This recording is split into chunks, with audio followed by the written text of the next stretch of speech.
आज Doubtnut app download करें। Doubtnut पर अपने सभी गणित, रसायन विज्ञान, भौतिक विज्ञान और जीव विज्ञान के डाउट्स का करो सफाया। बस प्रश्न की फोटो खींचो, एक ही प्रश्न को क्रॉप करो और तुरंत वीडियो सोल्यूशन पाओ। अभी डाउनलोड करें। एक कैलोरी मापी का जल तुल्यांक 10 ग्राम है। उसमें 50 ग्राम पानी है जिसको 80 अंश सेल्सियस तक शीतलन में 4 मिनट लगते हैं। जब कैलोरी मापी में 40 ग्राम द्रव लिया जाता है तो उसी तापांतर से शीतलन में 130 सेकंड लगते हैं। द्रव की विशिष्ट ऊष्मा ज्ञात कीजिए। ये हमको प्रश्न में दिया गया है। तो प्रश्न में क्या क्या डेटा हमको दिया गया है वह नीचे लिख लेते हैं। जल तुल्यांक दिया गया जिसको हम कैपिटल W से प्रदर्शित करते हैं। क्या मान दिया है? 10 ग्राम। उसके पश्चात क्या दिया है हमको जल का द्रव्यमान दिया है, ठीक है, जिसको MW से लिख लेते हैं क्योंकि हमको द्रव का द्रव्यमान भी दिया हुआ है। जल का क्या लिखते हैं? MW 50 ग्राम। और वैसे जो द्रव का द्रव्यमान दिया है जिसका हमको विशिष्ट ऊष्मा ज्ञात करना है उसको लिख लेते हैं ML, ठीक है, मास ऑफ लिक्विड, मतलब उस द्रव का द्रव्यमान कितना है? 40 ग्राम। उसके पश्चात हमको क्या दिया हुआ है? 80 डिग्री सेल्सियस मतलब तापमान दिया हुआ है, ठीक है। और क्या दिया हुआ है हमको? 4 मिनट लगते हैं।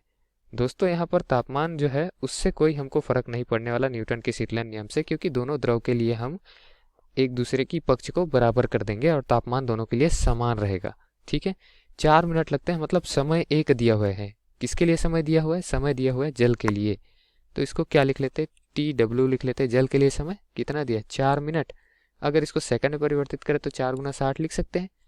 यहाँ से आ जाएगा यह 240 सेकंड। अब उसके पश्चात और क्या दिया हुआ है? 130 सेकंड दिया हुआ है द्रव के लिए। तो TL का मान तो पहले से ही सेकंड में दिया है, 130 सेकंड। और कुछ दिया हुआ है क्या? नहीं दिया है। हम न्यूटन के शीतलन नियम का उपयोग करके दोनों द्रव के बीच में जो समानता होगी या फिर जो यहाँ पर समीकरण बनेगा वो लिख लेते हैं। न्यूटन की शीतलन नियम से जो समीकरण प्राप्त होता है उसमें ये जितना W लिखा हुआ है छोटे छोटे अक्षरों में वह दर्शाता है जल के लिए, और जितने में मैंने L लिखा हुआ है वह क्या दर्शाता है दोस्तों? वह दर्शाता है उस द्रव के लिए जिसकी विशिष्ट ऊष्मा मतलब SL हमको ज्ञात करनी है। द्रव की विशिष्ट ऊष्मा प्रश्न में दी नहीं गई है, लेकिन इसका मान हमको पता होना चाहिए। और इसका मान क्या होता है? SW का अगर मान लिखे जल की विशिष्ट ऊष्मा का तो 1 कैलोरी प्रति ग्राम डिग्री सेल्सियस होता है, ठीक है। अब इसके पश्चात हम सभी चीज़ों का मान ज्ञात है हमको, हम रखते हैं इस सूत्र में, ठीक है।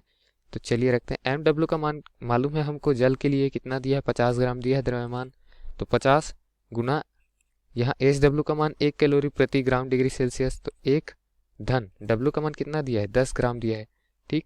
नीचे क्या लिखेंगे? TW। सेकंड में कितना लाया था हमने? 240। बराबर में क्या आ जाएगा यहाँ से? ML का मान कितना दिया है? 40 ग्राम।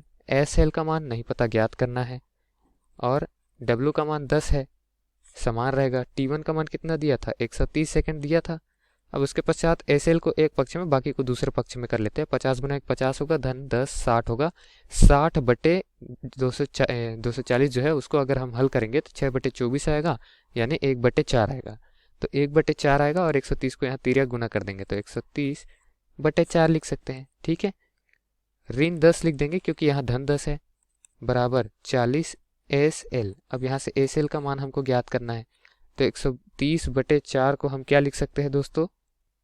32.5। ऋण में 10 आ जाएगा और वो 40 जो है वो बटे में ला देंगे, ठीक है। ये SL का मान हो जाएगा। तो SL का मान हमको ज्ञात करना था।